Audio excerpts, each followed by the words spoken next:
चलो स्टार्ट करते हैं। ठीक है, लास्ट में हमने एडवांस टाइम इंटेलिजेंस के कंसेप्ट पढ़ लिए थे। तो जितने भी हमारे पास year on year growth calculation वगैरह, या फिर आंटी गेट बंद कर दो, year on year growth calculation वगैरह, या फिर जो हमारे पास month on month growth calculation थी, और उसके अलावा जो सेल्स बाय कैटेगरी वगैरह थी, एवरेज कस्टमर्स वगैरह थे, जितने भी थे ये जो हमने टाइम मेजर का बेसिकली अलग से टेबल बनाया था, जिसके अंदर हमने ये सारे बना रखे थे। ठीक है, तो हमारा ये था advance level of time concept, time intelligence. ठीक है, कि भाई जितना भी मैं टाइम के ऊपर वर्क कर रहा हूँ उसके 3 लेवल है। एक बेसिक जो पावर बीआई बाय डिफॉल्ट देता है, एक लेवल 1 जो हमने डेट टेबल के टाइम पे किया था। ठीक है, बेसिक बस मैं डेट में से चीजें एक्सट्रैक्ट कर रहा हूँ। देन लेवल 2 जो कि एडवांस टाइम इंटेलिजेंस होता है, उसके अंदर मैं टाइम के ऊपर बेसिकली प्रॉपर कैलकुलेशंस कर रहा हूँ। ठीक है, तो हमने ये तीन चार कंसेप्ट कर लिए थे। ठीक है, उसके बाद आई थिंक हमने कस्टम बिजनेस वाला पार्ट भी कर लिया था, है ना। हाई वैल्यू सेल्स वगैरह कैलकुलेट जो करी थी वो सब भी कर लिया था हमने, है ना। वो नहीं बंद कर देना केस। ठीक है, ठीक है, ठीक है, ठीक है। तो जो हमारा मेजर्स वाला पार्ट है, जो डेक्स क्वेरी वाला पूरा पार्ट है, वो यहाँ पे हमारा खत्म हो जाता है। ठीक है, कि जितनी भी क्वेरी वगैरह में सीखनी थी, जो अलग अलग फंक्शंस होते हैं, अलग अलग कैलकुलेशंस होती हैं, किस तरीके से कैलकुलेशन की जाती है एंड एवरीथिंग, वो वाला पार्ट हमारे यहाँ पे खत्म होता है। ठीक है ना। अच्छा, मेरे को एक चीज और बताओ बस लास्ट की, क्या आप लोगों ने ये वाली क्वेरी कर रखी है? ये वेरिएबल वाली क्वेरी कर रखी है? करवाई थी ना? हाँ ठीक है, बस ये कंफर्म करना था। ठीक है, तो हाँ, मेरा अब जो डेक्स क्वेरी वाला पार्ट है वो हो जाता है खत्म। आज से हम स्टार्ट करेंगे विजुअलाइजेशन के बारे में। ठीक है, कि हम जो एक्चुअली हमने जो इतनी सारी कैलकुलेशन करी, इतने सारे कॉलम्स बनाए, उनको प्लॉट भी करना है। और भी का मेन काम है प्लॉटिंग का, है ना। वो कैसे किया जाता है? ठीक है, अब उसके बाद आपके लिए दो मेथड है बेसिकली, दोनों इन दी एंड सेम ही जगह पे एंड होते हैं, बट स्टार्ट कैसे करते हो वो डिफर करता है। ठीक है, आप आइदर यू कैन चूज पहले की कौन सी ग्राफ या कौन सा चार्ट बनाना है। ठीक है, या फिर आप पहले चूज कर सकते हो कि कौन से कॉलम्स पे विजुलाइज करना है। ठीक है, जब आप पहले चार्ट चूज कर रहे हो, कि लेट से मैंने लाइन चार्ट चूज कर लिया। ठीक है, ये मेरा विजुलाइजेशन है ना। अभी इन सब के बारे में प्रॉपरली बात करेंगे, नो इश्यू। ठीक है, पर लेट से मैंने लाइन चार्ट चूज किया कि भाई मेरे को लाइन चार्ट बनाना है, तो अब मैं लाइन चार्ट के हिसाब से कॉलम ढूंढूंगा कि लाइन चार्ट के अंदर कौन कौन से कॉलम डाल सकता हूं मैं। ठीक है, क्योंकि ऐसा नहीं है आप किसी भी कॉलम्स को, कॉलम के पेयर को उठा के कोई से भी चार्ट में प्लॉट कर दोगे। हर एक का एक पूरा कंसेप्ट है कि भाई ये चीज इसमें चलती है, ये चीज इस तरीके से रिप्रेजेंट की जाती है, एंड सो ऑन। ठीक है, तो अब जब मैंने अपने लाइन चार्ट पहले सिलेक्ट कर लिया, अब आपने जब पहले विजुअल आपने पहले सिलेक्ट किया, उसके बाद आप उसके बेसिस पे कॉलम देखोगे। वहीं पे जब आप दूसरी साइड पे कॉलम पहले सेलेक्ट कर रहे हो, ठीक है, तो आप उसके बेसिस पे उसमें विजुअल कौन सा यूज करना है वो देखोगे। ठीक है, जो चीज मैं प्रेफर करता हूँ, पहले मैं कॉलम चूज करता हूँ, उसके हिसाब से मैं विजुअल ढूंढ लेता हूँ। ठीक है, ऐसा क्यों मैं प्रेफर करता हूँ? क्यों? क्योंकि मेरे को सबसे पहले ये पता होना चाहिए कि भाई मेरे को जानना क्या है ना। मेरे को जानना क्या है ये मेरे को पता होगा, तो मैं उसमें देखूंगा कि भाई ये जानने के लिए, जो चीज मेरे को जाननी है, उसे जानने के लिए कौन से कॉलम की रिक्वायरमेंट होगी, है ना। विजुअलाइजेशन तो लास्ट का पार्ट आता है कि वो एक्चुअली उससे विजुअल देखने के लिए मैं यूज करता हूँ। ठीक है, बट अगर मैं ये सोच रहा हूँ कि भाई मेरे को क्या जानना है, उसके बाद मैं विजुअलाइजेशन पहले कर लूँ, तो सेंस नहीं बनाती मेरे लिए। ठीक है, कि भाई मैं विजुअल पहले कैसे डिसाइड कर लूँ जब तक मेरे को पता नहीं होगा प्लॉट क्या करता है। ठीक है, कई लोगों के लिए ये चीज सेंस बनाती है कि वो विजुअल पहले डिसाइड करते हैं, बाद में प्लॉटिंग का वो देखते हैं। तो जैसे भी आपको प्रेफर है उस तरीके से कर सकते हो, नो इश्यू। ठीक है, दोनों ही मेथड एकदम करेक्ट है, कोई गलत मेथड नहीं है। ठीक है, इट्स जस्ट पर्सनल प्रेफरेंस। ठीक है, मैं अपना कॉलम पहले सेलेक्ट करके देन विजुअल सेलेक्ट करने वाले पार्ट पे ही पढ़ाऊंगा। ठीक है, क्लियर है? क्लियर है, ठीक है। अब सबसे पहले एक बेसिक सा विजुअल बना के देखते हैं। ठीक है, जब मैं पावर बीआई की बात कर रहा हूँ, जब मैं विजुअलाइजेशन एज अ होल की बात कर रहा हूँ, तो जो सबसे बेसिक लेवल ऑफ विजुअलाइजेशन होता है that is my trend graphs. ठीक है, ट्रेंड ग्राफ्स क्या होते हैं? ट्रेंड ग्राफ्स आर कि भाई ओवर द टाइम किसी चीज को कैसे इंपैक्ट पड़ा। ठीक है, अगर मैं इसका एग्जांपल दूं कि मेरी सेल्स हर साल किस तरीके से बढ़ रही है, या हर महीने किस तरीके से बढ़ रही है। ठीक है, या फिर मेरा प्रॉफिट हर साल हर महीने किस तरीके से बढ़ रहा है ना। ये सबसे बेसिक विजुअलाइजेशन रहती है। ठीक है, सबसे पहले मैं यही करने वाला हूँ। जब भी मैं ट्रेंड्स की बात कर रहा हूँ, ठीक है, मैं हमेशा प्रेफर करता हूँ लाइन चार्ट। ठीक है, लाइन चार्ट के अलग अलग वेरिएंट होते हैं, वो अगर हम एक्सप्लोर करेंगे कौन सा कभी यूज करते हैं। बट यार सिंपल सा मेरे को लेट्स से ये दिखाना है कि भाई ओवर द टाइम मेरी सेल्स किस तरीके से इंपैक्ट हो रही है, तो मैं सिंपली अपना जो बेसिक लाइन चार्ट होता है उसे यूज करता हूँ ट्रेंड्स के केस में। ठीक है, बेसिकली ट्रेंड्स के केस भी जब ये को कोई भी चीज ओवर द टाइम दिखानी है, ठीक है, कि भाई मेरी पॉपुलेशन वगैरह कैसे ग्रोथ हुई है, या मेरी सेल्स वगैरह कैसे ग्रोथ हुई है, कैसे डिक्लाइन हुई है, या जो भी हुआ है, ओवर द टाइम अगर कोई चीज दिखानी है, वो मैं मैक्सिमम टाइम्स, मतलब 90% of the times line chart से दिखाता हूँ। 10% ऐसे केसेस होते हैं जो स्पेशल रेयर केस हो जाते हैं जिसमें मेरे को और कोई ग्राफ यूज करना पड़ता है। ठीक है, पर 90% ऑफ द टाइम्स आपका लाइन चार्ट ही यूज होगा। ठीक है, कैसे करेंगे वो देख लो। मैं सेल्स को सबसे पहले रिप्रेजेंट करने वाला हूँ, ठीक है, और मैं सेल्स को रिप्रेजेंट करूंगा विद ईयर मंथ, कि भाई हर साल के हर महीने किस तरीके से ग्रो हो रही है सेल। ठीक है, क्लियर है। तो अब वो चीज करने के लिए सबसे पहले मैं सेल्स चाहिएगी, सेल्स को रिप्रेजेंट करना है, तो मैं क्या करूंगा, अपने ऑर्डर्स में जाके सेल्स का कॉलम है उसके आगे टिक कर दूंगा। एक चेकबॉक्स आ रहा है उसके आगे, हर एक कॉलम के आगे चेकबॉक्स आ रहा होगा ना, सेल्स वाले के आगे टिक कर दूंगा। ठीक है, एक बेसिक सा बार चार्ट सा मेरे यहाँ पे इस तरीके से आ जाएगा, है ना। अभी मैं और कुछ नहीं कर रहा हूँ, ठीक है, अभी इतना ही आया है। क्लियर है, मैंने सिलेक्ट कर लिया, सेल्स दिखानी है मेरे को, किसके अगेंस्ट दिखानी है अब वो सिलेक्ट करूंगा। मैंने बताया था मंथ वाइज देखूंगा मैं। ठीक है, तो उसके लिए मेरे पास एक जो मेरा डेट टेबल है उसके अंदर हमने एक बना रखा ना ईयर मंथ का कॉलम, मैं ईयर मंथ के अगेंस्ट करूंगा ऐसे वो। ठीक है, तो मैं अब जाऊंगा अपने डेट टेबल पर, और यहां से मेरे पास ये रहा ईयर मंथ को भी टिक कर दूंगा। ठीक है, मेरे बाल स्प्लिट हो गए, है ना। अब क्योंकि ये एक ट्रेंड है, ओवर द टाइम सेल्स की ग्रोथ देख रहा हूं मैं, तो ये किसमें होगा, अभी मैंने बताया ट्रेंड्स किसमें होते हैं, लाइन चार्ट में। तो मेरा जो ये ट्रेंड है ये लाइन चार्ट में प्लॉट होगा। तो मैं यहाँ से जो मेरा विजुअलाइजेशन वाला पैनल है, सेकेंड रो में फर्स्ट ऑप्शन है लाइन चार्ट का। ठीक है, उस पर क्लिक कर दूंगा बस। ठीक है, एक लाइन चार्ट बन गया। ठीक है, अब मैं लाइन चार्ट में ना दो चीज नोटिस कर रहा हूँ। एक तो सबसे नीचे अगर मैं देखूँ तो मेरे पास स्क्रोल बार आ रहा है। अब अपने वाले में देखो तो एक स्क्रोल बार आ रहा है, मतलब जैसे मैं इसको इधर उधर करूंगा तो मेरा डेटा मूव कर रहा है ना, कर रहा है ना। तो मेरे को ये स्क्रोल बार नहीं चाहिए होते कभी भी। विजुअलाइजेशन में स्क्रोल बार आना सबसे बेकार चीज होती है। पहला मेरा गोल है इसको फिक्स करना। ठीक है, मतलब हाँ, नहीं स्क्रोल बार का बेसिकली मतलब है कि मेरे पास डेटा मतलब चार्ट लंबा है, एक बार में पूरा नहीं दिख रहा, तो पहला सेक्शन ऑफ द चार्ट देख रहा हूँ, फिर जैसे आगे मूव कर रहा हूँ तो आगे आगे चार्ट मूव कर रहा हूँ। इट्स लाइक कि आप एक इमेज की तरह मान लो, चार्ट एक इमेज है। ठीक है, इमेज बहुत बड़ी है तो आपकी फोन की स्क्रीन पे थोड़ी सी दिख रही है, फिर आप उसे ऐसे करके आगे देखते हो ना। मान लो आपने इमेज जूम कर रखी है, उसको ऊपर नीचे साइड में करके देख सकते हो ना बाकी चीजें भी इसकी। उस तरीके से है, डेटा सेम ही रहेगा, डेटा पे कुछ इफेक्ट नहीं आ रहा। ठीक है, ऑल दो डेटा सेम रहेगा, बट जब मैं रिप्रेजेंटेशन कर रहा हूँ ना स्क्रॉल बार वो कभी नहीं चाहिए होता। ठीक है, ये लाइक रिप्रेजेंटेशन का दुश्मन है एक तरीके से। ठीक है, इसको फिक्स करना लकीली काफी सिंपल भी है। ठीक है, स्क्रॉल बार आने का सिंपल सा ये मतलब होता है कि भाई जो मेरा चार्ट है वो बड़ा है, और जितना स्पेस मैंने उस चार्ट को प्लॉटिंग के लिए दे रखा है वो बहुत कम है। तो मैं जो मेरा चार्ट है उसकी प्लॉटिंग का जो स्पेस है वो बढ़ा देता हूँ। कैसे बढ़ाऊंगा, जो मेरा चार्ट आ रहा है उसके चारों तरफ मेरे पास जैसे मार्कर्स होते हैं वो आ रहे हैं एक बॉक्स के अंदर, है ना।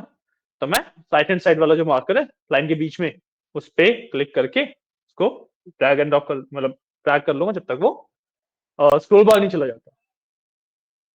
ठीक है, जैसे जैसे मैं ड्रैग करूंगा उसको जगह ज्यादा मिलती जा रही है, स्क्रॉल बार छोटा होता चला जाएगा, है ना, और इवेंचुअली वो गायब हो जाएगा। फिर गायब हुआ। अब मेरे को दूसरी दिक्कत क्या आ रही है कि भाई रीडेबिलिटी में इशू है। तो वैसे प्रॉब्लम हमें ये होती है कि जब मैं अपने डेटा को रिप्रेजेंट कर रहा हूँ, ठीक है, तो एक ही बार में जब मैं पूरा चार्ट देख रहा हूँ तो मेरे पास पिक्चर अलग बनेगी।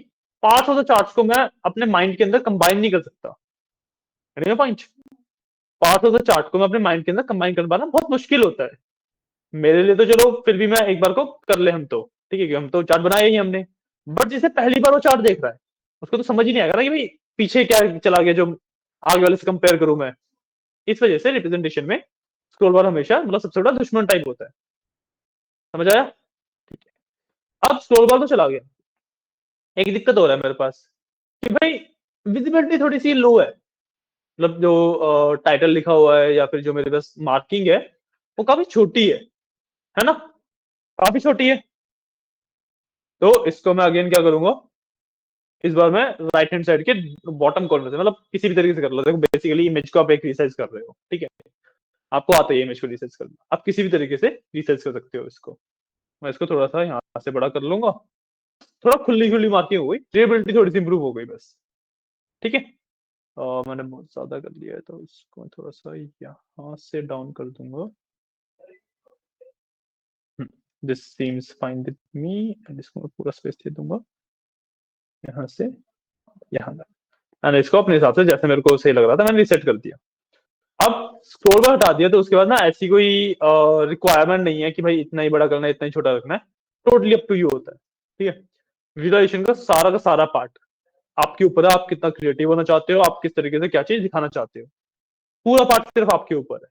ठीक है, तो यहाँ पे आपको अपनी क्रिएटिविटी अच्छे से दिखानी होती है। ठीक है, तो इसलिए मैं जो कर रहा हूँ वो भी गलत नहीं है, आप अगर उससे डिफरेंट तरीके से बनाते हो अपना डैशबोर्ड वो भी गलत नहीं है।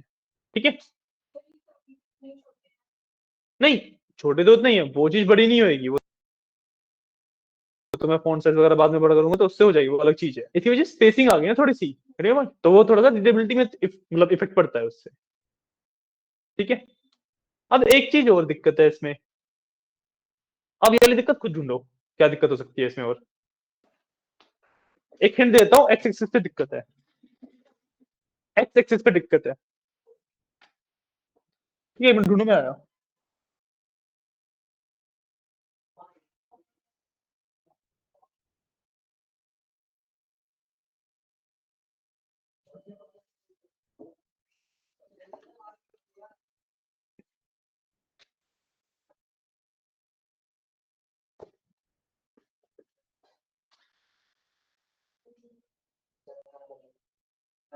नंबरिंग क्या,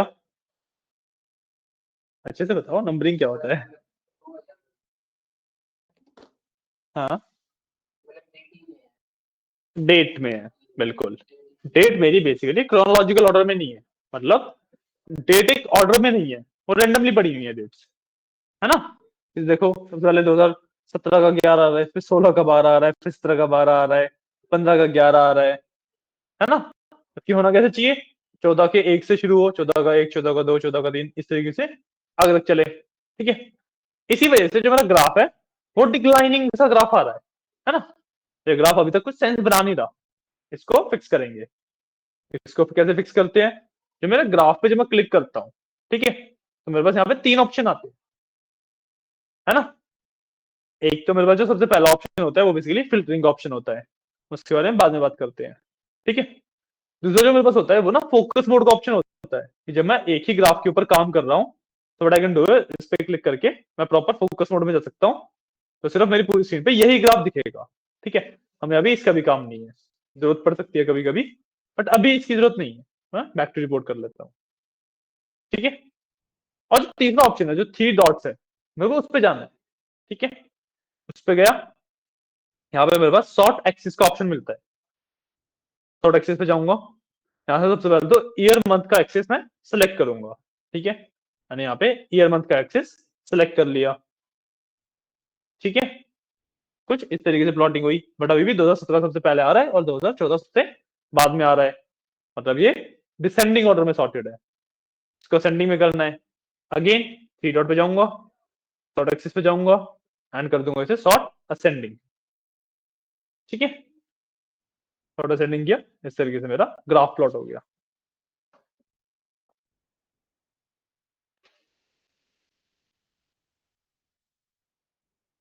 हो गया, ये रहे, ऐसा ग्राफ दिख रहा है। ठीक है ना, अब मैं देख सकता हूँ कि भाई हाँ मेरी सेल्स बढ़ भी रही है, घटी भी है, फिर उठी है, और इवेंचुअली मैंने ओवरऑल ग्रोथ ही करी है। ठीक है, इवेंचुअली मैंने ओवरऑल ग्रोथ ही करी है ना। एक थोड़ा सा मेरे को सेल्स का ट्रेंड के बारे में पता लगा। Clear, clear. अब सबसे पहले आगे बढ़ने से पहले इसके ना जो प्रॉपर्टीज होती हैं एक चार्ट की, एक ग्राफ की, वो जानते हैं। ठीक है, वैसे तो हर एक चार्ट की, हर एक ग्राफ की प्रॉपर्टीज अलग अलग होती हैं, बट अगर मैं एक दो प्रॉपर्टी समझ लूंगा तो मेरे को बाकी ना पढ़ के समझ आने लगेगा कि कैसे क्या होता है। ठीक है, और कोई नहीं समझ आएगा तो समझा भी दूंगा उस प्रॉपर्टी को। ठीक है, तो पहले इसी लाइन को जब मैंने सिलेक्ट करके रखा हुआ है, देखो सिलेक्शन में रखा हुआ है। ठीक है, क्लिक करूंगा सिलेक्ट हो जाता है बेसिकली। ठीक है, तो लेफ्ट हैंड साइड पे, राइट हैंड साइड पे सॉरी, जो विजुअलाइजेशन का पैनल है उसके अंदर सबसे पहले तो मेरे पास different different types of graphs आ रहे हैं। उसके नीचे मेरे पास इसकी प्रॉपर्टीज आती है। ठीक है, जो लिखा हुआ ना X axis, Y axis, secondary Y axis, ये मेरी इसकी प्रॉपर्टीज है। क्लियर है, ये प्रॉपर्टीज है ये। ओके, अब इसके अंदर सबसे पहले मैं देखूं तो एक्स एक्सिस पे ईयर मंथ है ना, कि भाई मेरे एक्स एक्सिस पे क्या रहेगा वो मैं यहाँ पे डिसाइड करता हूँ। उसके बाद मेरे पास वाई एक्सिस है कि वाई एक्सिस पे क्या होगा। आइए आइए, रेट कोई इशू नहीं, कोई इशू नहीं, बैठो। बड़ा कुछ ज्यादा नहीं किया, विजुलाइजेशन ही कर रहे हैं।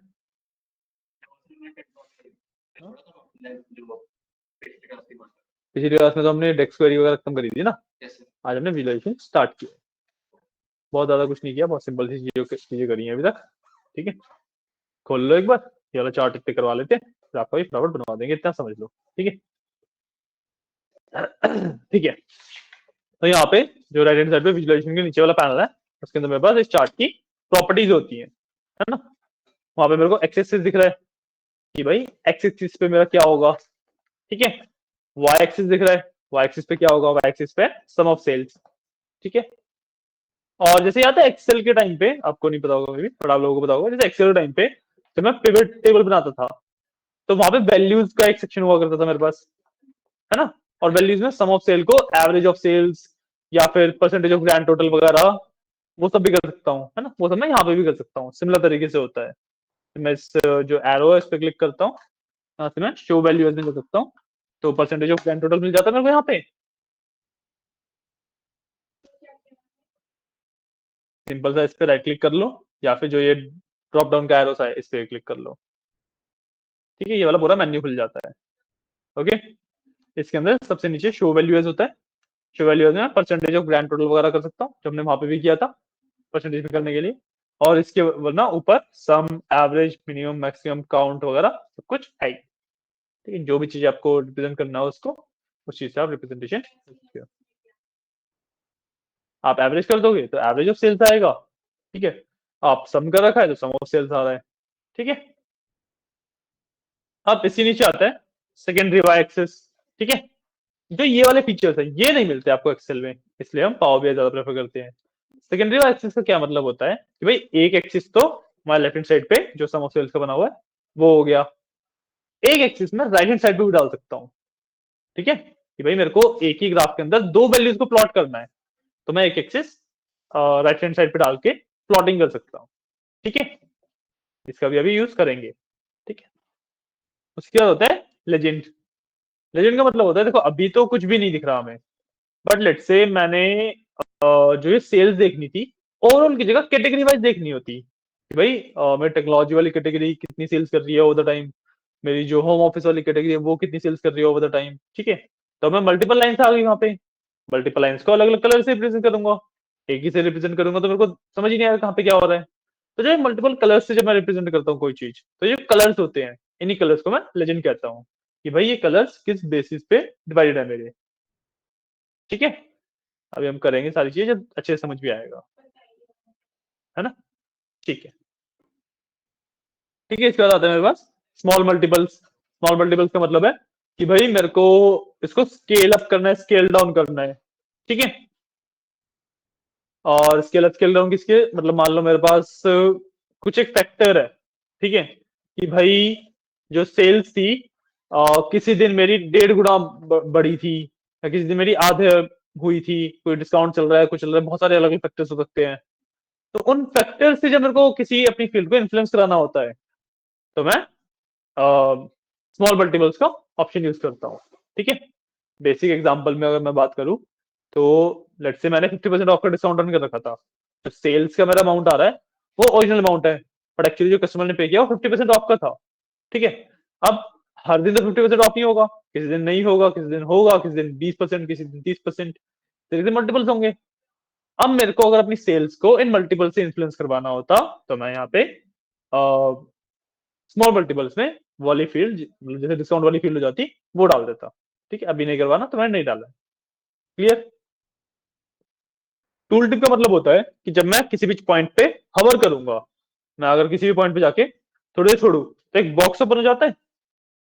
जैसे मैंने इस पॉइंट पे जाके छोड़ा तो एक एरो के साथ में बॉक्स ओपन हो गया, उसमें टाइम बता रहा है कि मतलब इस साल का ये महीने की मैं हवर कर रहा हूं, और उसकी एग्जैक्ट वैल्यू बता रहा है ना। और मेरे को इस बॉक्स के अंदर कोई और इंफॉर्मेशन भी डालनी है, मैं वो भी डाल सकता हूँ टूल ट्रिक के जरिए। बहुत ज्यादा तो नहीं हो रहा, बस यहाँ से चीजें डालनी होती हैं इसमें। दूसरी चीज समझिए, हम दोबारा बताते हैं। देखो, सबसे पहले काम करता हूँ, इसको ना फोकस मोड में ले जाता हूँ। ठीक है, ताकि चार्ट को ज्यादा अच्छे से समझ आए। आपको ले जाने की जरूरत नहीं है, आप वैसे रहने देना। ठीक है, अब इस चार्ट में जैसे मेरे को मान लो इस पॉइंट की इंफॉर्मेशन चाहिए, मैं इस पॉइंट के ऊपर ले जाके हवर किया, बस हवर करने पे एक ही बॉक्स अपीयर हुआ, दिख रहा है? इसके अंदर ऊपर मेरी ईयर एंड मंथ लिखा हुआ है, 2015 का 11वां मंथ, एंड देन मेरी सम ऑफ सेल्स लिखा हुआ है, दैट इज 39,154.53, है ना, ये लिखा हुआ है। तो जो बॉक्स अपीयर हो रहा है ना, इसको मैं कहता हूं टूल टिप। ठीक है, इस बॉक्स को कहा जाता है टूल टिप। अगर आपको कोई और इंफॉर्मेशन भी डालनी है इस टूल टिप में, लेट्स से उस दिन आपको टोटल नंबर ऑफ ऑर्डर भी दिखाने हैं, ठीक है, वो भी आप यहाँ पे दिखा सकते हो। अभी हम सारे ऑप्शन का यूज करेंगे अच्छे से तो ज्यादा बेटर से समझ आएगा। बट सम ऑफ प्रॉफिट दिखाना था उस दिन का, या उस दिन टोटल नंबर ऑफ ऑर्डर्स कितने हुए वो दिखाना था, या कुछ भी दिखाना था, है ना, वो आप यहाँ पे आराम से डाल सकते हो। Got a point? हाँ, लाइन चार्ट अलग है। कैसे अलग है?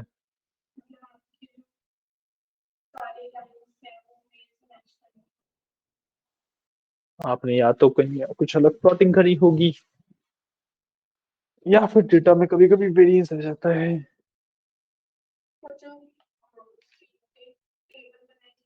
हाँ,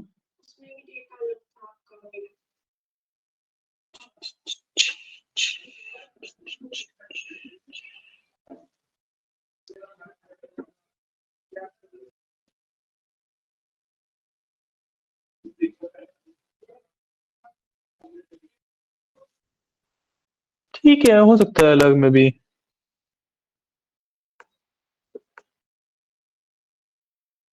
डुप्लीकेट का रिमूव कर रखे हैं अच्छे से। वो तो order ID product ID one one to one one to one, one to many, one to many, one to many, to many. ठीक है, क्यों ना कस्टम बिजनेस कॉल नहीं बना हुआ? बनाओगे, ठीक है। नो इशू, हो सकता है कोई वो डेटा वगैरह इधर उधर हुआ हो, इतना ज्यादा फर्क नहीं पड़ता उस चीज से। ठीक है,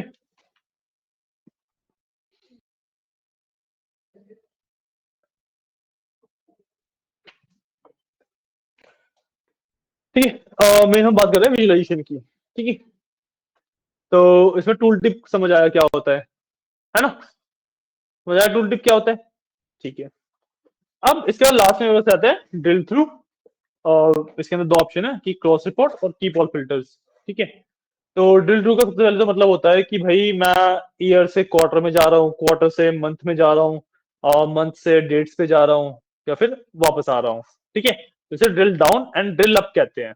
और इस पूरे कंसेप्ट को जब मैं या तो डेटा को बहुत स्पेसिफिक टाइम का देख रहा हूँ, या फिर बहुत बड़े टाइम का देख रहा हूँ।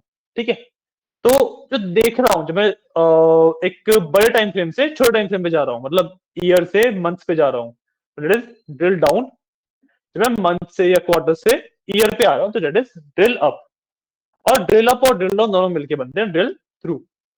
ठीक है, इसके अंदर ऑप्शन होते हैं, एक तो क्रॉस रिपोर्ट एंड एक होता है कीप ऑल फिल्टर्स। ठीक है, इसका मतलब क्या है कि जो क्रॉस रिपोर्ट का ऑप्शन है, दैट इज कि अगर मैं इस चार्ट पे कुछ चेंजेस कर रहा हूँ, इस चार्ट पे कुछ फोकस कर रहा हूँ, ठीक है, वो मेरा पूरे के पूरे रिपोर्ट मतलब हर एक पेज पे को इफेक्ट करेगा, ठीक है, जो कि बंद है।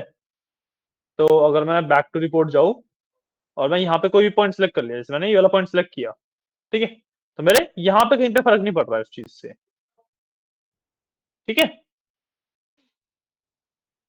बट अगर मैं क्रॉस रिपोर्ट ऑन कर दूं और फिर यहाँ पे कोई एक ऑप्शन सिलेक्ट करूं, मेरा से हट गया होगा, हाँ वो हट जाएगा अभी के लिए, हाँ अभी के लिए हटेगा, वो स्लाइसेस वगैरह बाद में बात करेंगे। बट द पॉइंट इज मान लो मल्टी पेज रिपोर्ट है, मैंने 2 पेज एक साथ शो वगैरह कर रखे हैं कहीं पे, तो यहाँ पे क्लिक करने पे उस पर भी फर्क पड़ेगा, ठीक है। क्रॉस फिल्टर का मतलब ये होता है। और दूसरा जो मेरे पास ऑप्शन है कीप ऑल फिल्टर्स का, इसका मतलब है कि भाई मैं मल्टीपल फिल्टर्स एक बार में लगा सकता हूँ। पॉइंट कीप ऑल फिल्टर्स अगर मैं बंद कर दूंगा तो मैं एक फिल्टर एक बार में लगा पाऊंगा, ठीक है। इसका इतना यूज नहीं होता क्योंकि हम फिल्ट्रेशन वाले पार्ट को बहुत पीछे छोड़ चुके हैं। डेफिनेटली हम पढ़ेंगे फिल्ट्रेशन कैसे होती है, बट वो यूज नहीं की जाती क्योंकि जो latest version of power BI है उनके अंदर एक कंसेप्ट आ गया स्लाइसेस का, तो हम स्लाइसेस यूज करते हैं, दैट इज क्योंकि बहुत ज्यादा better than compare to this filtration. हाँ स्टार्टिंग में बताया हाँ स्लाइसेस के बारे में। ठीक है, हम स्लाइसेस का यूज करते हैं। ओके समझ आया, क्लियर है, ठीक है। अब स्टार्ट में एक काम करते हैं, अच्छा पहले तुम बना लो, कुछ नहीं किया हमने, समझ आया था हमें, इसका बनवा दो। ठीक है 2 मिनट का ब्रेक लेते हैं, इतने वो इसका बनवा रहा है, फिर मैं आगे बता देता हूँ।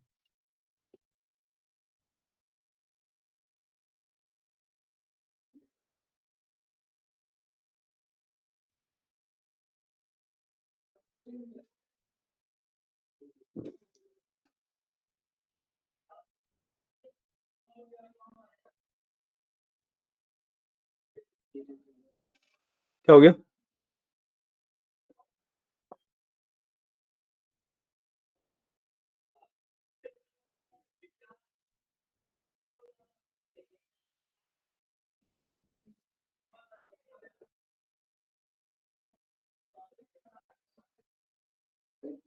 डेट टेबल नहीं है, रेट टेबल ही है डेट टेबल नहीं है भाई, प्रैक्टिस नहीं कर रहे तुम घर पे? उसमें।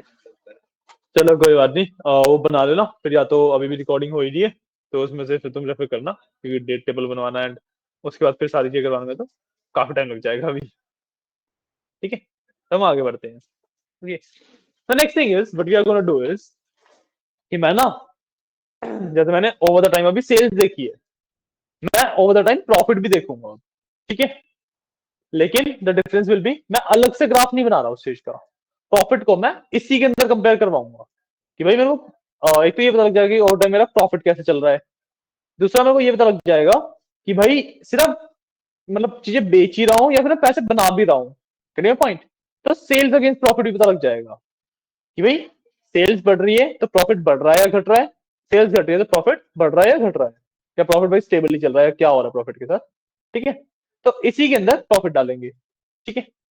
अब प्रॉफिट डालने के लिए तो मैं सिंपली क्या कर सकता हूं कि मैं ऑर्डर्स में गया और यहाँ पे जो प्रॉफिट वाला कॉलम है उसको टिक कर दिया, देख लाइन प्रॉफिट की आ गई मेरे पास,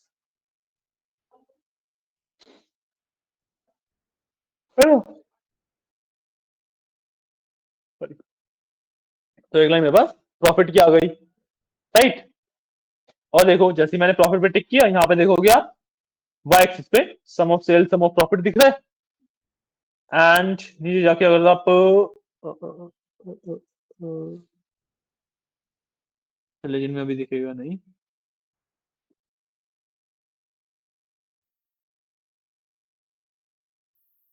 ऐसे एक तो क्रॉस रिपोर्ट को मैं बंद कर रहा हूँ वापस, ठीक है। हाँ तो मेरे पास वाई एक्सिस में सम ऑफ सेल्स और सम ऑफ प्रॉफिट दिख रहा है कि भाई वाई एक्सिस पे सम ऑफ सेल्स भी आ गया, सम ऑफ प्रॉफिट भी आ गया। अब मैं किसी भी पॉइंट के ऊपर अगर होल्ड करता हूँ ना तो वहां पे मेरे को टूल टिप के अंदर सम ऑफ प्रॉफिट भी ऑटोमेटिकली दिखता है, ठीक है। तो यहाँ पे फील्ड है वो नॉट नेसेसरी रिप्रेजेंट कि मेरे चार्ट में क्या क्या है, दे रिप्रेजेंट्स कि अगर मेरे को चार्ट में डालना है तो उसके लिए ऑप्शन है, ठीक है। वरना तो क्योंकि टूल टिप में मेरा sum of sale sum of profit भी है एंड लेजेंड पे मेरा sum of sale sum of profit भी है, बट वो दिखा नहीं रहा वहां पे, ठीक है। क्यों? क्योंकि जो वहां पे नीचे फील्ड्स है मेरे पास दैट इज फॉर मोस्टली हमें कोशिश ऐड करनी है उसमें, ठीक है। वहां पे जरूरी नहीं है कि जो आपके चार्ट में ऑलरेडी चीजें एडेड है वो दिखेंगी ही दिखेंगी, ठीक है, क्लियर है। तो समझ आया, ठीक है। लेकिन ना इसके साथ एक प्रॉब्लम है मेरे को। जो मेरा ये प्रॉफिट की लाइन आई है, मेरे को प्रॉब्लम है, और मैं इसको फोकस में लेके जाऊं, तो फोकस में लेके जाऊंगा तो जो प्रॉफिट की लाइन है ना वो ऑलमोस्ट स्ट्रेट सी है। मतलब अगर मैं कंपेयर करना चाहूँ कि भाई सेल्स के हिसाब से प्रॉफिट बढ़ रहा है नहीं बढ़ रहा है, तो कर ही नहीं सकता। समझ ही नहीं आ रहा कि बढ़ रहा है नहीं बढ़ रहा है, क्या हो रहा है ना। इसको फिक्स करने के लिए मैं क्या करूंगा, मैं एक कंसेप्ट यूज करूंगा कॉल्ड सेकेंडरी वाई एक्सिस, ठीक है। अब सेकेंडरी वाई एक्सिस पे समझने से पहले हम ये चीज समझेंगे कि ऐसा हो क्यों रहा है, ये लाइन सी सीधी सी क्यों दिख रही है, ठीक है। तो अब इमेजिन करो कि मान लो मैंने 100 रुपए की सेल करी, प्रॉफिट 10 रुपए का होगा। 1000 रुपए की सेल करी, प्रॉफिट 100 रुपए का होगा मे बी, राइट। तो सेल की वैल्यू के कंपैरेटिवली प्रॉफिट की वैल्यू बहुत छोटी होगी। अब जब एक्सिस एक ही है तो प्रॉफिट की वैल्यू हमेशा नीचे रह जाएगी, सेल्स की वैल्यू काफी पीक मारेगी, है ना। तो मैं प्रॉफिट और सेल्स को सेम एक्सिस पे तो प्लॉट कर नहीं सकता, कि स्केल का डिफरेंस है उन दोनों में, है ना। सेल्स का स्केल काफी बड़ा है, प्रॉफिट का स्केल काफी छोटा है, तो इसलिए मेरे को अलग अलग एक्सिस से प्लॉटिंग करनी पड़ती है इसकी, ठीक है। बस मैं कुछ नहीं करूंगा, यहाँ पे जो वाई एक्सिस है सम ऑफ प्रॉफिट है ना, सम ऑफ प्रॉफिट को उठा के मैं सेकेंडरी वाई एक्सिस में डाल दूंगा,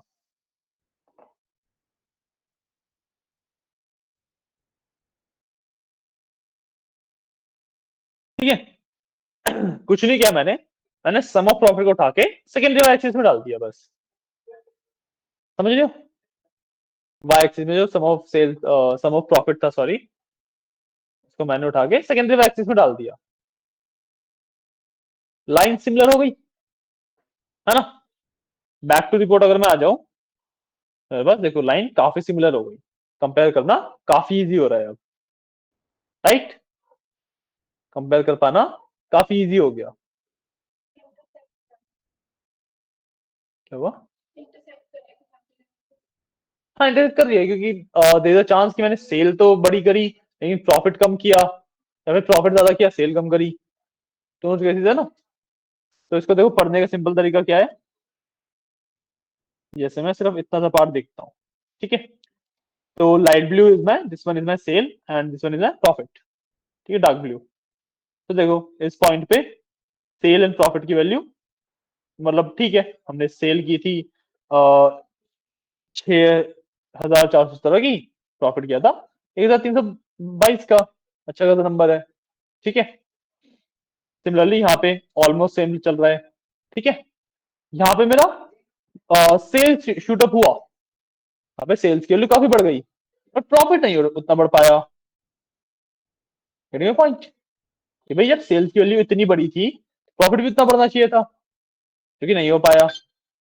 तो मतलब मैंने यहाँ पे मे बी कोई डिस्काउंट वगैरह दिए या कुछ दिया होगा, कि प्रॉफिट की वैल्यू इतनी रह गई, सेल्स की वैल्यू बढ़ गई, है ना। जहाँ पे इंटरसेक्ट पे आ गया, जहाँ पे प्रॉफिट की वैल्यू नीचे गिर गई है, ठीक है, वहां पे मैंने लॉस किया हुआ है, समझ रहे हो। जब सेल्स बढ़ती है प्रॉफिट में लॉस क्यों है? प्रॉफिट में लॉस इसलिए काफी सारी चीजें हो सकते हैं, मतलब सेल्स बढ़ी क्योंकि मैंने डिस्काउंट दे दिया 50% ऑफ का, है ना। बट 50% ऑफ मैं कॉस्ट में से थोड़ा ना दूंगा, मतलब 100 रुपए की चीज बताई, 200 के बेच रहा था, मैंने 50% ऑफ दिया, 100 रुपए आए, प्रॉफिट जीरो हो गया, सेल तो स्टिल 100 की रही, पॉइंट।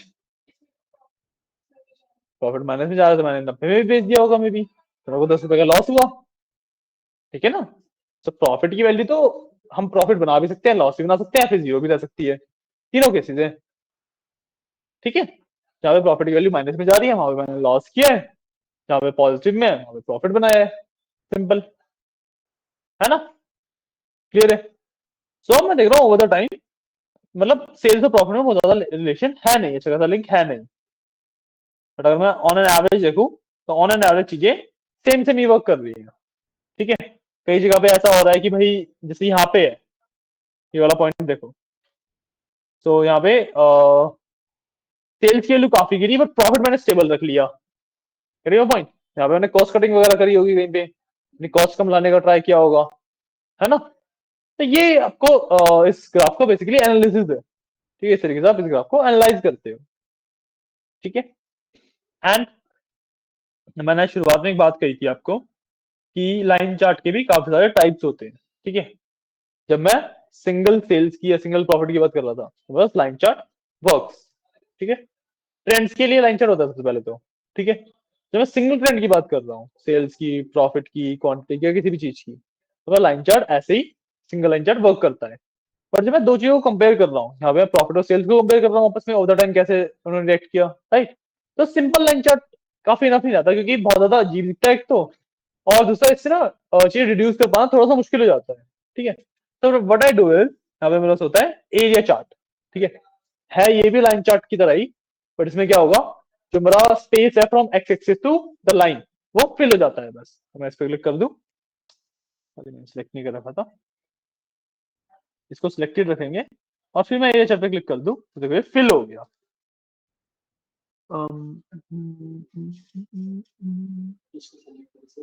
एरिया चार्ट हो गया था, एक मिनट में,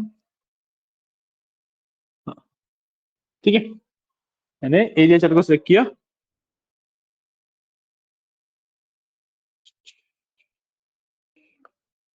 वो पहले फिक्स हो गया मेरा, एक मिनट रुको, मैं गलती से मैंने पहले फिक्स कर दिया उसे, कुछ इस तरीके से आएगा ये चार्ट,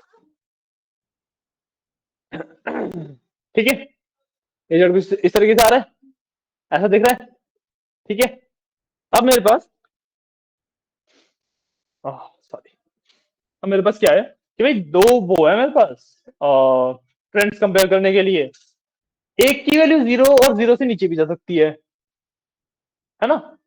एक की वैल्यू 0 से नीचे कभी जाएगी नहीं, कहने का पॉइंट, जो सेल्स है वो कभी 0 से कम नहीं हो सकती, या तो बिल्कुल 0 हो सकती है, 0 से कम तो नहीं हो सकती। भाई मैं किसी को प्रोडक्ट के साथ साथ पैसे थोड़ा ना दूंगा, Yes. है ना। सेल्स के लिए 0 नहीं हो सकती, और प्रॉफिट में मैं प्रॉफिट भी कमा सकता हूँ, लॉस भी कमा सकता हूँ, तो 0 के ऊपर नीचे दोनों तरफ हो सकती है। तो इसी वजह से जब मैं एरिया चार्ट में से कन्वर्ट कर रहा हूँ, जो प्रॉफिट है, जो मेरा डार्क ब्लू है, दैट इज प्रॉफिट, वो तो भाई 0 पे एक स्टेबल लाइन बना रहा है, ताकि वो जब डिप दिखे, वो डिप दिख रहे हैं, यहाँ पे मैंने लॉस किया है। सेल्स की वैल्यू 0 से ऊपर ही है, लॉजिकली सेंस बनाता है ऐसा क्यों हुआ, है ना। एंड एक देखने का भी काफी अच्छा तरीका है, बट द पॉइंट इज कि अच्छा नहीं रहा ये, है ना, बीच में से ऐसे अजीब सा अच्छा नहीं दिख रहा, राइट। तो इस केस में जब मैं दो ट्रेंड्स को एक्चुअली कंपेयर कर रहा होता हूँ, या तो मैं सिंपली लाइन चार्ट का यूज करता हूँ, ठीक है, स्टैक का नहीं करता, या फिर अगर मैं सॉरी स्टैक का कह रहा हूँ, एरिया का नहीं करता, या फिर अगर मेरे को एरिया का यूज करना है तो मैं दो एक्सिस का यूज नहीं करता, ठीक है। अगर मैं सम ऑफ प्रॉफिट को सेकेंडरी वाई एक्सिस में उठा के सिंपली वाई एक्सिस में ही डाल दूं, तो ये फिर से नीचे आ जाएगा, जो कि प्रॉब्लम हमारे पास पहले थी कि भाई नीचे ऑलमोस्ट स्टेबल लाइन दिख रही है, समझ नहीं आ रहा। फिर जब सेकेंडरी में एक्सिस बना तो जो सम ऑफ प्रॉफिट है उसका ओरिजिन वहां से शुरू हो रहा है कि ग्राफ चेंज हो जाता नहीं नहीं, ओरिजिन तो उसका वहीं से शुरू हो रहा है, लेफ्ट हैंड साइड के कोने से ही, बट ग्राफ इसलिए चेंज हो रहा है क्योंकि स्केलिंग का डिफरेंस आ गया ना, कि यहाँ पे आप देख रहे हो मतलब 0 से 20,000, 40,000, 60,000 पे जंप कर रहा है, और अगर मैं सम ऑफ प्रॉफिट को सेकेंडरी एक्सिस में डालू, तो देखो 0 से भी नीचे है, माइनस में सबसे पहले वैल्यूज है, है जो स्केल में डिफरेंस स्केल में डिफरेंस है, इस वजह से आ रहा है, ठीक है। तो मैंने सबसे पहले क्या किया, सम ऑफ प्रॉफिट को उठा के वापस वाई एक्सिस में डाल दिया, ठीक है। इससे मेरी दोबारा वही वाली प्रॉब्लम आ गई जो पहले लाइन चार्ट में आ रही थी, फिर प्रॉफिट की लाइन सीधी सी हो गई, है ना। इसके लिए जब मेरे को एरिया चार्ट भी चाहिए और ऐसा भी नहीं चाहिए, तो मैं क्या यूज करता हूँ, जो मेरा थर्ड ऑप्शन है, that is stacked area chart, ठीक है। इस पे क्लिक करूंगा, ये प्रॉब्लम मेरी फिक्स हो जाती है। Stacked area chart, third option, ये प्रॉब्लम मेरी फिक्स हो जाती है। अब समझ में तो उसमें भी आ रहा है किसमें, जो एक्सिस पे किया हमने हम्म, उसमें तो समझ आ रहा था कि उसमें हाँ ठीक है, उसमें समझ आ रहा है, इसमें डेफिनेटली समझ आ रहा है, बट लेट्स से अगर मैं इस वाले फेज की बात करूँ, यहाँ से लेके यहाँ तक, तो सेल्स में डिप करके आई, ऊपर उठी, बट यहाँ पे मेरे को इतना ज्यादा डिफरेंस नहीं दिख रहा ना, डिप मतलब देखो, अगर मैं बहुत ध्यान से देखूं, डिप है यहाँ पे डेफिनेटली, है ना, बट ऑलमोस्ट अगर मैं दूर से देख रहा हूँ, सीधी सी लाइन दिख रही है मेरे को ये, है ना। और अभी तो हमारे पास वैल्यू बहुत कम है, चलो ये चीज फिर भी मैनेजेबल है, जब वैल्यू बहुत ज्यादा होंगी तो हमें बिल्कुल ही सीधी लाइन दिखने लग जाएगी ये। इस वजह से मैं चला गया स्टैक्ड एरिया चार्ट पे, ठीक है। स्टैक्ड एरिया चार्ट में मेरे को ये चीज बहुत ज्यादा क्लियरली दिख रही है, चीजें बहुत अच्छे से दिख रही हैं। मतलब क्या है इसका स्टैक्ड एरिया चार्ट का भी मतलब बताता हूँ, बट अगर मैं देखूं तो देखो, सेल से इतना मैंने प्रॉफिट कमाया, सेल से इतना मैंने प्रॉफिट कमाया, जितना ऊपर का अलग से दिख रहा है ना पार्ट, तो मैंने प्रॉफिट कमाता है। कैसे रह गया क्या? तुम्हारे में कलर उल्टे हो गए ना, और तुमने स्टैग नहीं लगा रखा शायद से, तो सेकंड लाइन में थर्ड ऑप्शन सेलेक्ट किया हुआ है हमने, सेकंड विजुअलाइजेशन की सेकंड लाइन में थर्ड ऑप्शन, विजुअलाइजेशन में, विजुअलाइजेशन का पैनल है ना, उसके अंदर जो चार्ट्स हैं उसमें सेकंड लाइन में थर्ड ऑप्शन पे है हम।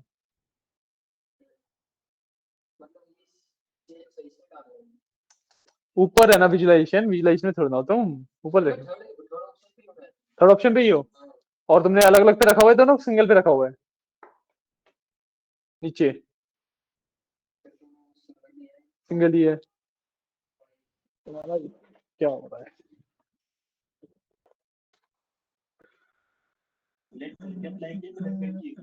इतना सेल्स नीचे है इसके, सेल्स के लिए ऊपर आएगी, लो तुमने सेल्स नीचे रखा हुआ था, सेल्स नीचे रखने का मतलब है कि तुम प्रायोरिटी दे रहे हो प्रॉफिट को, सेल्स ऊपर रखने का मतलब है हम प्रायोरिटी दे रहे हैं सेल्स को।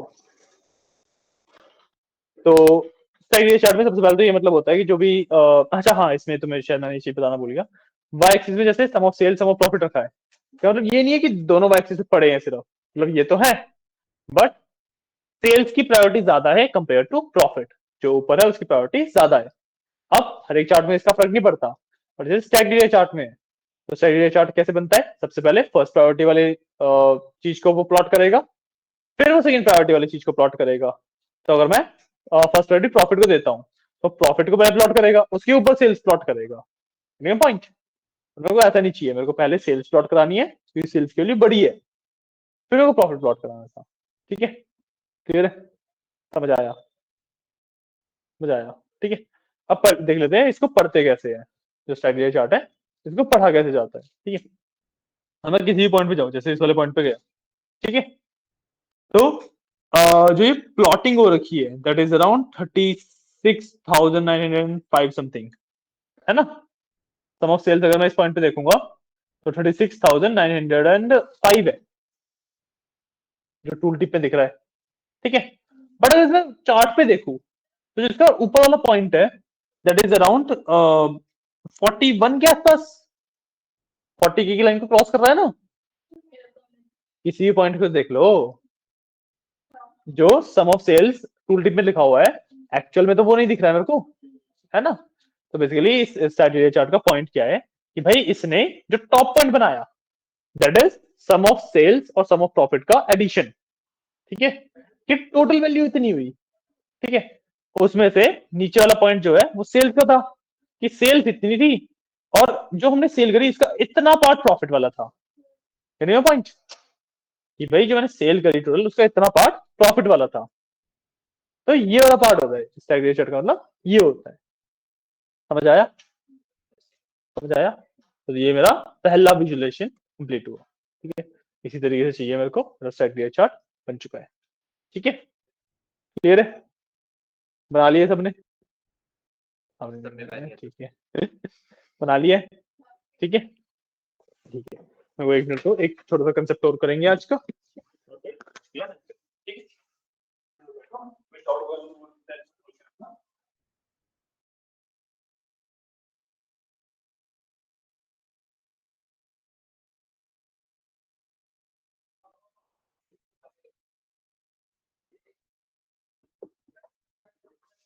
ठीक,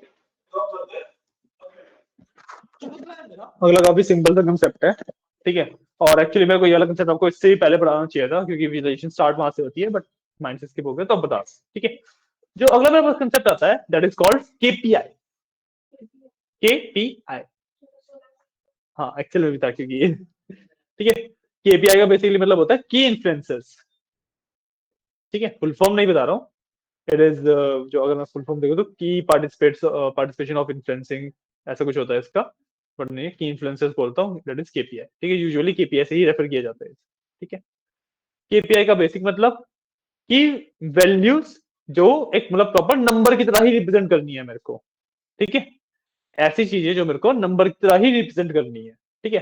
अब भाई मेरे को देखना है कि टोटल सेल कितनी हुई मेरी अभी तक, तो इसका तो कोई ग्राफ प्लॉट नहीं कर सकता, है ना। तो नंबर होगा कि भाई इतने लाख करोड़ की हुई थी या इतने की हो गई सेल, नंबर ही होगा। या फिर मेरे को टोटल क्वांटिटी देखना है या फिर टोटल प्रॉफिट देखना है, इन सबका नंबर ही होगा। प्लॉटिंग पॉसिबल ही नहीं है, सिंगल नंबर है, कुछ है ही नहीं अगेंस्ट में, है ना। तो जितनी भी चीजें मेरे को सिर्फ नंबर वाइज देखनी होती है वो हो जाती है मेरी केपीआईस, ठीक है। केपीआईस को देखते हैं इसमें बनाते कैसे हैं। हमारे पास टोटल सेल्स भी है, टोटल प्रॉफिट भी है, टोटल क्वांटिटी भी है, तीनों मेजर्स है हमारे पास, ठीक है। उनको केपीआई में करके यहाँ पे डालेंगे, ठीक है। तो what I will do is कि मैं ना जो ये वाला चार्ट है इसको थोड़ा सा नीचे खिसका लेता हूँ, ऊपर थोड़ी सी जगह बनाई है मैंने, ठीक है। यहाँ ऊपर डालूंगा मैं केपीआईस, एंड यूजुअली केपीआईस को ना किसी भी कॉर्नर में ही डाला जाता है ताकि जो हमारी रीडेबिलिटी है वो उस पर सही रहे, ठीक है। जब हम बात करेंगे कि डैशबोर्ड की डिजाइनिंग करी कैसे जाती है, तब इस बारे में बात करेंगे कौन सी चीज कहाँ रखी जाती है, ठीक है, और क्यों रखी जाती है, इस बारे में बात करेंगे। बट अभी के लिए बता रहा हूँ कि जो मेरी केपीएस वाली वैल्यूज है वो हमेशा किसी कॉर्नर में रखी जाती है, या तो टॉप के इस वाले कॉर्नर में या इस वाले कॉर्नर में, कभी भी राइट हैंड साइड वाले कॉर्नर में नहीं होती, तो यहाँ पे रखते हो या फिर यहाँ पे रखते हो, ठीक है। सब बनाते कैसे हैं, मैंने आपको बताया कि जो भी चीज मेरे को बनानी है मैं उसको सिलेक्ट कर लूंगा। जैसे टोटल सेल डालनी है, सेलेक्ट कर दिया, एक बॉक्स टाइप आएगा, इस तरीके से आ गया, ठीक है।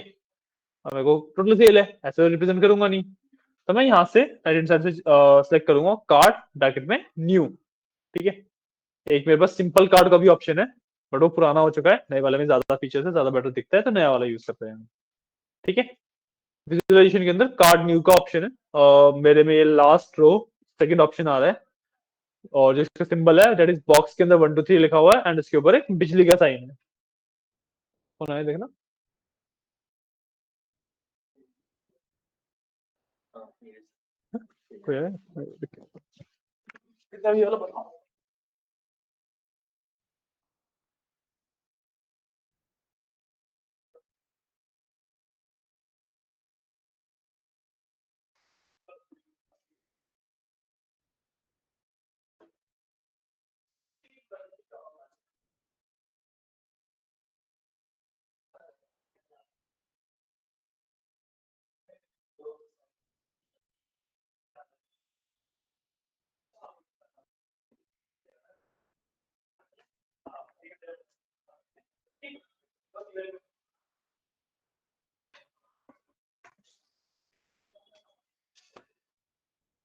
हाँ जी,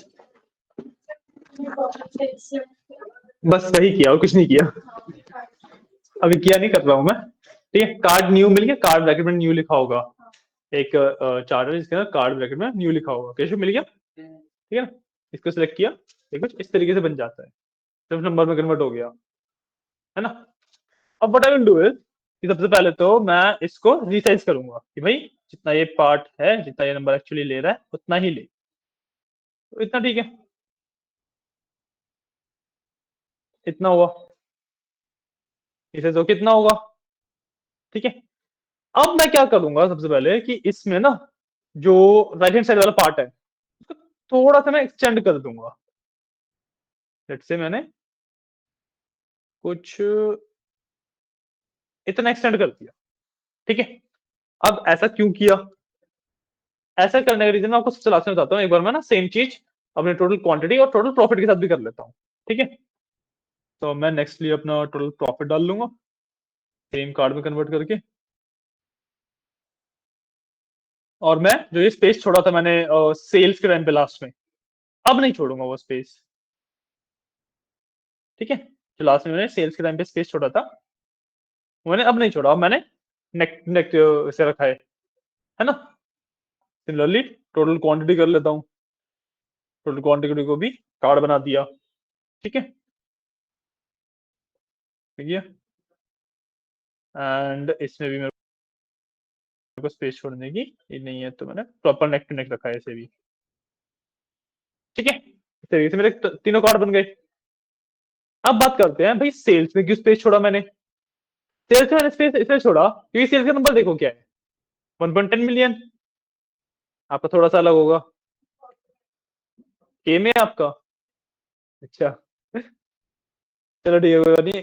आपने पक्का जो सुपर स्टोर डॉट एक्सएलएस वाला डेटा था वो यूज किया है?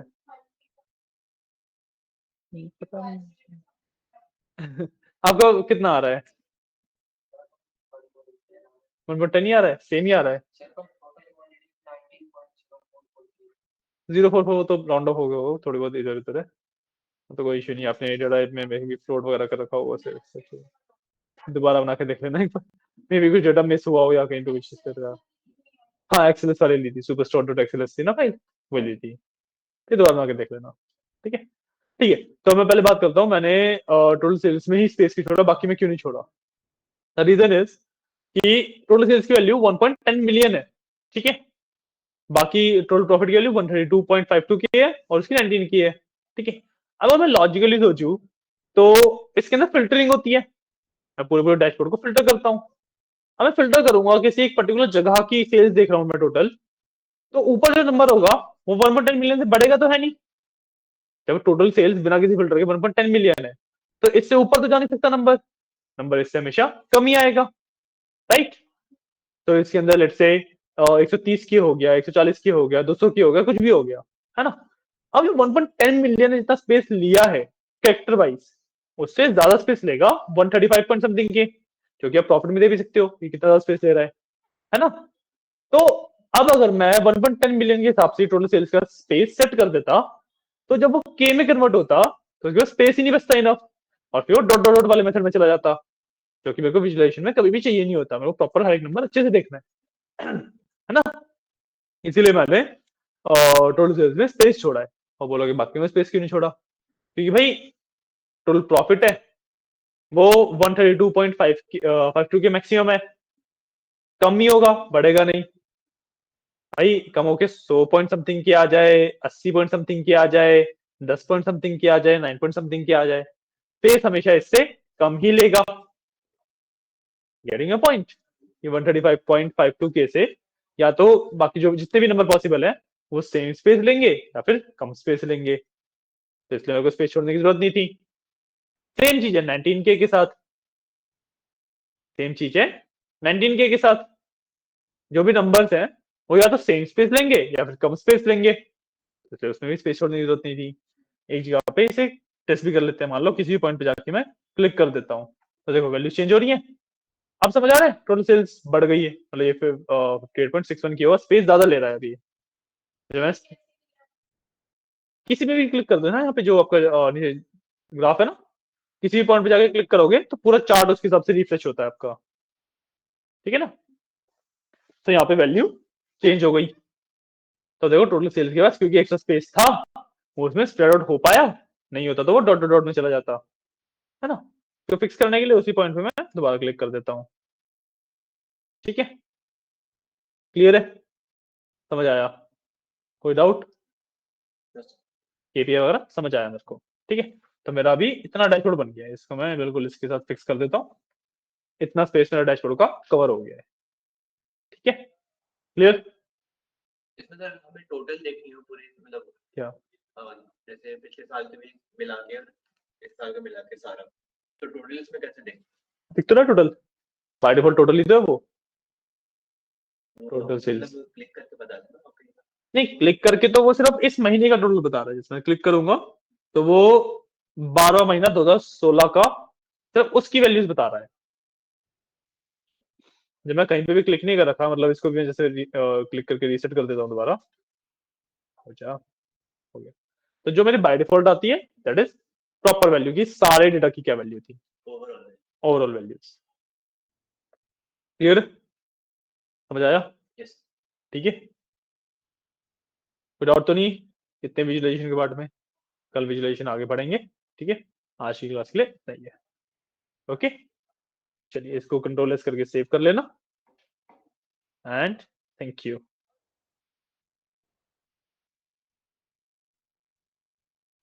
ठीक है, कोई डाउट्स वगैरह तो नहीं है ना? क्लास एंड कर रहा हूँ फिर मैं, ठीक है चलो, थैंक यू।